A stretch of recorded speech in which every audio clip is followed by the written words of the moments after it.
Las reformas constitucionales fueron aprobadas en su primera lectura en el Congreso. Sin embargo, aún hay mucho camino por delante para este proyecto de modificaciones y algunos diputados piden mayor tiempo para analizar con detenimiento este proyecto. ¿Qué opina usted de eso? Ese es el tema de la noche. Participa con el hashtag #SFPulsoReformas. A continuación, la nota de la jornada legislativa.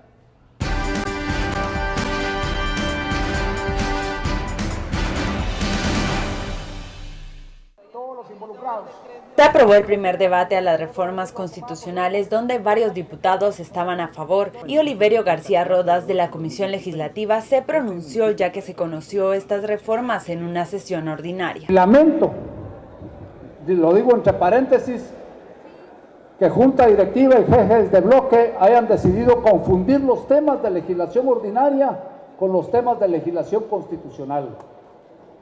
Esta sesión debió haber sido exclusivamente para el conocimiento de la reforma constitucional y no mezclarlo con otros temas. Pero en fin, los señores jefes de bloque así lo decidieron y por supuesto que la regla de la mayoría es la que manda en el Pleno del Congreso de la República. El informe que entregó la Comisión Legislativa se aprobaría y los diputados podrían darle lugar a cada artículo o presentar enmiendas, aunque el diputado Fernando Linares aseguró que es un compromiso de Mario Taracena con la Embajada de Estados Unidos. Lo importante es que hoy se ganó una batalla para el país, pasó en primera lectura, el día jueves pasará en segunda lectura y el siguiente martes será el gran día donde ya se tiene que votar. El presidente del Congreso se muestra a favor de estas reformas constitucionales y espera que el próximo martes se entre a votar para la aprobación. Bienvenidos a Sin Filtro, noche de martes. Usted ya vio lo que ocurrió en el Congreso de la República. Pasó en primera lectura este proyecto de reformas constitucionales muy sonado que se ha venido discutiendo desde principios de año y que se presentó un proyecto con luces y sombras. Hay quienes apoyan este proyecto y quienes cuestionan algunos puntos específicos de los artículos que se proponen para modificar la Carta Magna. Ese es el tema de la noche. El numeral, el hashtag #SFPulsoReformas, porque al parecer esto es un pulso entre diferentes fuerzas en el Congreso de la República. Damos la bienvenida a nuestros analistas, Philip Chicola y Estuardo Zapeta. Buenas noches, Benquín. Pasó muy rápido esta primera etapa de las reformas constitucionales, no sin los señalamientos que ya escuchábamos de Oliverio García Rodas. ¿Esto se puede complicar más adelante, Philip? Bueno, yo sí concuerdo con la observación que estaba haciendo el diputado García Rodas en el sentido que yo no creo que es sano en términos de proceso legislativo, que en una misma sesión en donde se conoció, creo que había una ley ahí para declarar el día de la comadrona, una iniciativa de ley para declarar el día de la comadrona, la ley de competencia y las reformas constitucionales, todo en un mismo costal. ¿Por qué? Porque aquí ya nos ponemos a hablar un poco de filosofía constitucional.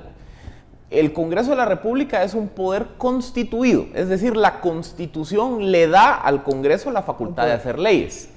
Pero cuando se va a discutir una reforma constitucional, el Congreso se vuelve un poder constituyente, porque entonces se vuelve el actor que se dedica o que se abroga la función de revisar la Carta Magna Constitucional. Entonces, ese es el punto que él hizo hincapié, que debía de separarse esos dos momentos. Yo sí creo que hay que hacerlo. Yo sí creo que un proceso de una reforma constitucional no se debería de mezclar con un proceso de legislación ordinaria.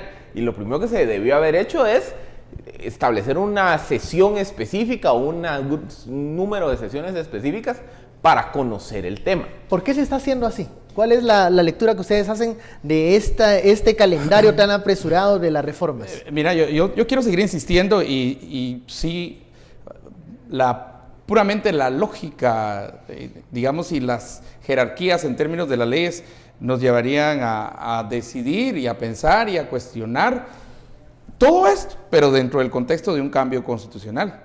Aun cuando uno ve, por ejemplo, la aprobación de los cambios constitucionales durante el gobierno de Arzú y antes de eso, durante el gobierno de Ramiro de León Carpio, se hicieron como acciones separadas en una lógica de jerarquía de leyes, de normatividad en Guatemala.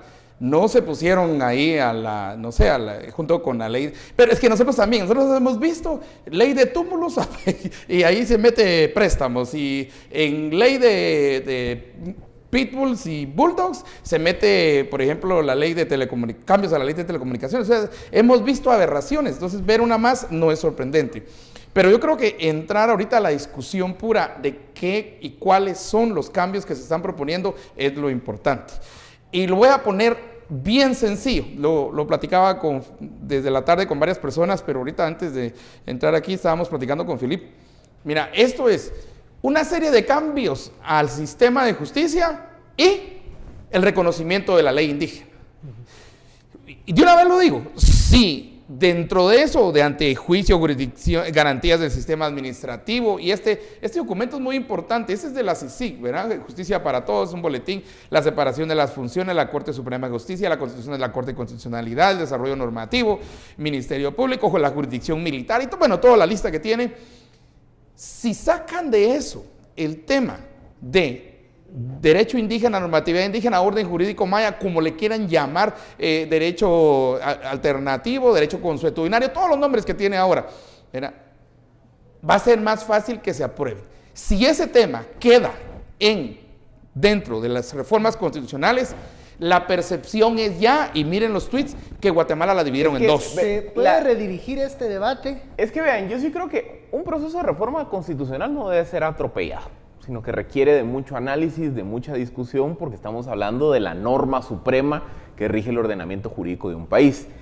Y cuando entramos a ver un poco la distinción que hacía Estuardo, hay una serie de reformas que podríamos denominar orgánicas, que básicamente es eliminar las comisiones de postulación y apostar por un modelo de carrera judicial. El antejuicio. Regular el mejor el antejuicio. La regulación del antejuicio. Mejorar la integración de la Corte de Constitucionalidad, separar las funciones administrativas y jurisdiccionales en el organismo judicial.